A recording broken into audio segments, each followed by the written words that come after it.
अध्यक्ष जी, मैं सर्वप्रथम आदरणीय प्रधानमंत्री श्री नरेंद्र मोदी जी को बधाई देना चाहूंगा कि उनके नेतृत्व में एनडीए तीसरी बार स्पष्ट बहुमत की सरकार बनाई। अध्यक्ष जी, मैं अपने विपक्ष के उन साथियों को भी बधाई देना चाहूंगा जो आज बैसाखी के सहारे इस सदन में पूरे एक दशक के बाद विपक्ष के नेता का पद प्राप्त करने में सफल हुए। अंग्रेजी भी बड़ा विचित्र भाषा है, आप किसी भी पहलू को उठा लीजिए तो उसके लिए शब्द उसमें जरूर मिलेंगे। और इस चुनाव के बाद जो है एक संज्ञा दी गई, मॉरल विक्ट्री बता रहे। इस पर वसीम बरेलवी साहब का एक शेर याद पड़ता है कि खुद की हैसियत होगी तो दुनिया कद्र करेगी, किसी के इर्द गिर्द खड़े होने से किरदार ऊंचे नहीं होते।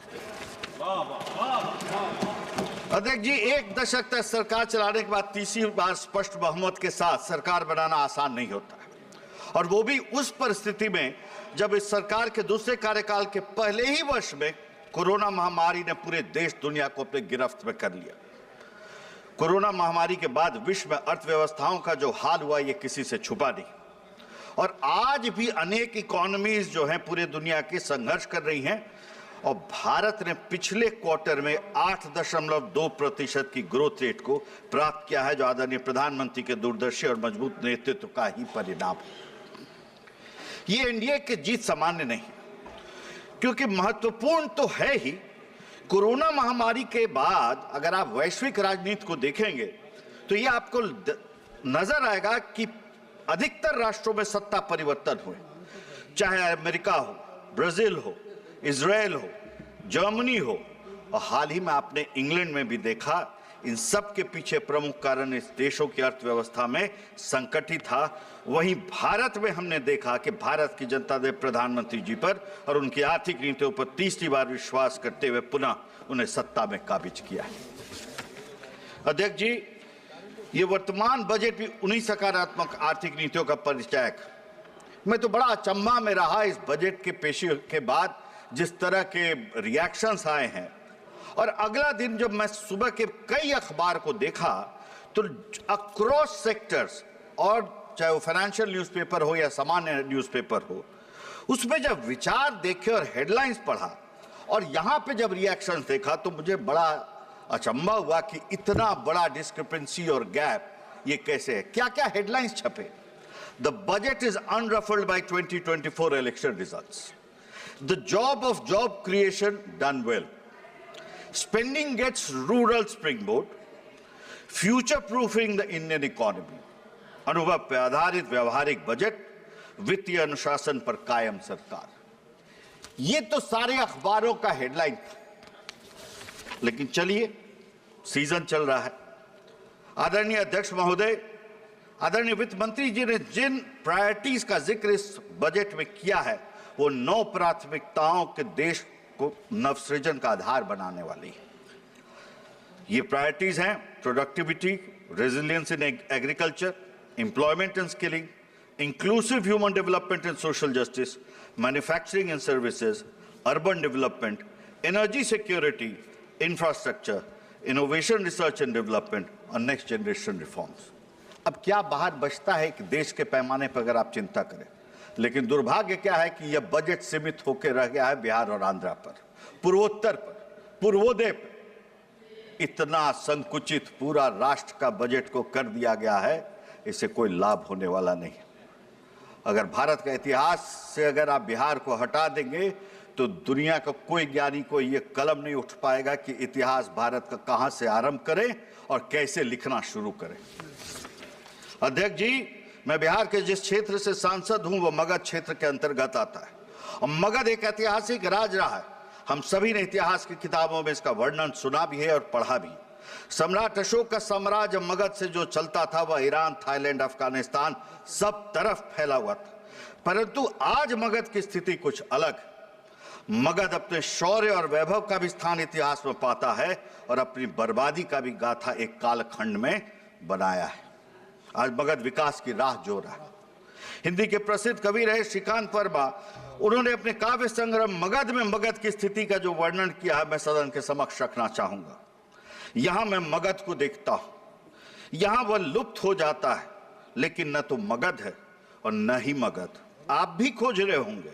भाई, ये वो मगध नहीं है जिसके बारे में आपने किताबों में पढ़ा है। ये वो मगध है जिसे आपने भी मेरी तरह खो दिया। अध्यक्ष जी, मैं धन्यवाद देना चाहूंगा प्रधानमंत्री जी का और आदरणीय वित्त मंत्री जी का कि उन्होंने मगध की ऐतिहासिक विरासत को बचाने का कार्य इस बजट के माध्यम से किया है। इसलिए हम बिहारवासी सदैव उनके ऋणी रहेंगे। चाहे वो गया का विष्णुपद मंदिर हो, बोध गया के अंतर्राष्ट्रीय पर्यटक केंद्र के रूप में विकसित करना हो, काशी विश्वनाथ कॉरिडोर के समान गया के विष्णुपद मंदिर और महाबोधि मंदिर को विकसित करना हो, राजगीर में पर्यटन के विकास की बात हो, गया वैशाली एक्सप्रेसवे हो जो नवादा होकर गुजरेगी, इंडस्ट्रियल हब गया में एक बनाने की बात। सिर्फ गया में नहीं, ये कोलकाता अमृतसर कॉरिडोर का एक हिस्सा है। जिस राज्य से पार करेगा वह हर जगह एक एक इंडस्ट्रियल हब बनाने की बात। चेन्नई वाइजैक कॉरिडोर की भी घोषणा हुई है, लेकिन चर्चा सिर्फ गया का है और कोलकाता अमृतसर कॉरिडोर के नाम से भी नहीं है। यह सब कुछ बिहार तक आके सीमित हो गया। और अगर पार भी कर रहा है, वहां बन भी हो रहा है, तो शोर काहे का है? विष्णुपद अध्यक्ष जी हिंदू धर्म की रीतियों का अंतिम पड़ाव है। गया जी में मरणोपरांत पिंडदान और तर्पण करने वाले देश के अलावा विश्व के कोने कोने से करोड़ों लोग आते हैं। क्या इसका विकास होना गलत है? तो शोर काहे का है? इन सभी के माध्यम से मगध क्षेत्र के वैभव को पुनः प्राप्त करने में सहायता मिलेगी और गया और मगध यह विकास सरकार के विकास और विरासत का एक अद्भुत मिश्रण है जिसकी चर्चा इस बजट में की गई है। अध्यक्ष जी, केवल मगध ही नहीं, पूरे बिहार के विकास हेतु सरकार ने सहायक कदम उठाए। चाहे वो बक्सर भागलपुर एक्सप्रेसवे हो, पटना पूर्णिया एक्सप्रेसवे हो, चाहे वो 2400 मेगावाट का पावर प्लांट जो पिरपैथी में लग रहा हो। बिहार के विकास में, विशेषकर उत्तरी बिहार में विकास में एक प्रमुख बाधा कोसी वाली बाढ़ थी। एक सदस्य हमारे कह रहे थे कि बाढ़ तो पूरे दुनिया में आता है, पूरे देश में आता है, हमारे भी क्षेत्र में आता है। अरे आता तो है, अमेरिका में भी आता है, ये कौन नहीं जानता है? इसमें ज्ञान क्या है? लेकिन व्यवस्था होनी चाहिए कि नहीं? क्या बिहार का बाढ़ एक कितनी दास्तां, कितने सिनेमा, कितने कहानी, कितने कविताएं लिख के जा चुका है और आप उसको हल्का बना रहे? साल दर साल जो वर्णन किया जाए रोंगटे खड़ा करता है और इसका प्रबंध आज तक कोई सरकार नहीं किया। पहली बार अगर एक ठोस प्रबंधन हुआ है तो अध्यक्ष जी ये सराहनीय कदम है। और इसी को दुष्यंत कवि ने कहा आग होता, जो हमारे प्रधानमंत्री पे सीधे चरितार्थ होता है कि सिर्फ हंगामा खड़ा करना मेरा मकसद नहीं, मेरी कोशिश है कि ये सूरत बदलनी चाहिए।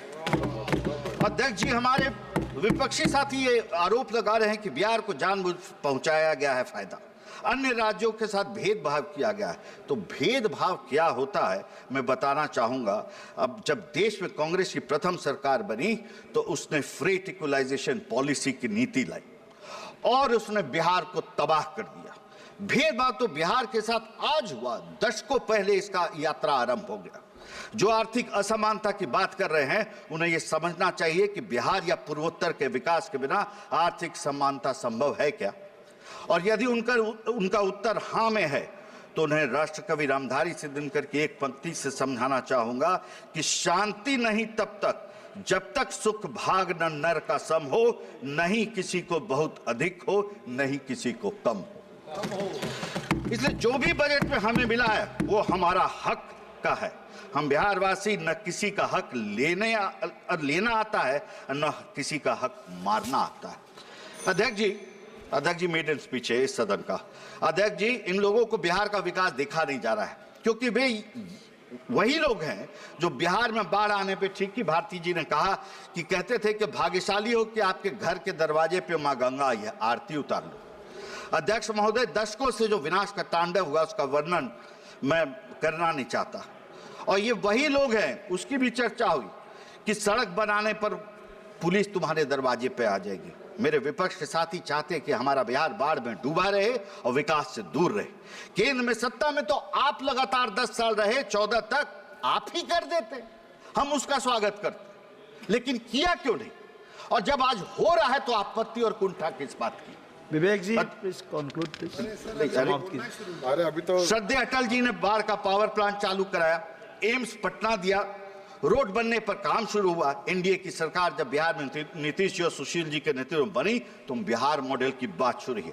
आपके समय की ख्याति बिहार के विकास से कोसों दूर थी और किन कारणों से ख्याति हुई ये जग जाहिर।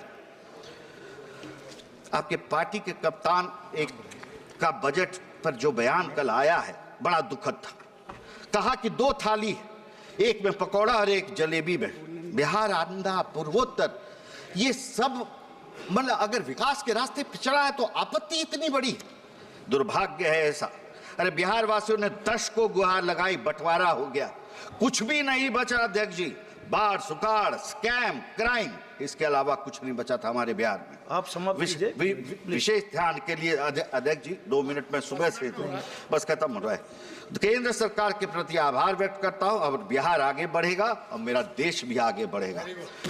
अध्यक्ष जी, इस बजट के माध्यम से पूर्वी भारत का जो बात की गई है ये समझना पड़ेगा कि हमारा बिहार का एवरेज इनकम गोवा से भी 10 गुना कम। और पूर्वोदय की बात प्रधानमंत्री ने कहा है, मैं शुक्रगुजार हूं।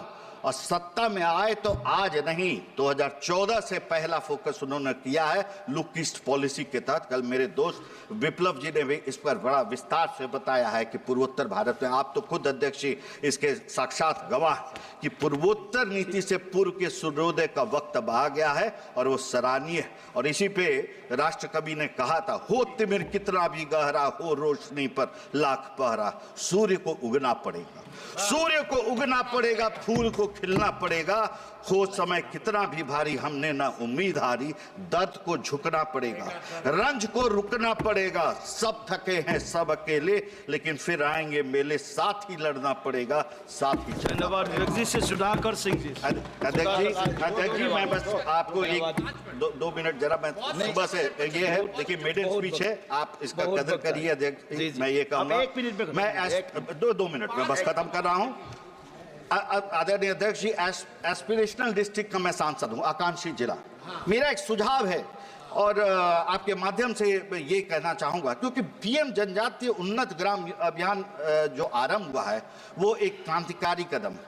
और एस्पिरेशनल डिस्ट्रिक्ट का हमारे यहाँ नवादा, शेखपुरा, बरबीघा, ये सब जो क्षेत्र मेरे में आते हैं, जो दोनों 300-400 फीट तक पानी की गहराई चल गई है, इन सबों को जो पुराने से चिन्हित हैं उनको भी एस्पिरेशनल डिस्ट्रिक्ट को सीएसआर के माध्यम से इस कार्यक्रम में सम्मिलित किया जाए, बड़ा ही फायदा होगा ये सभी क्षेत्रों को।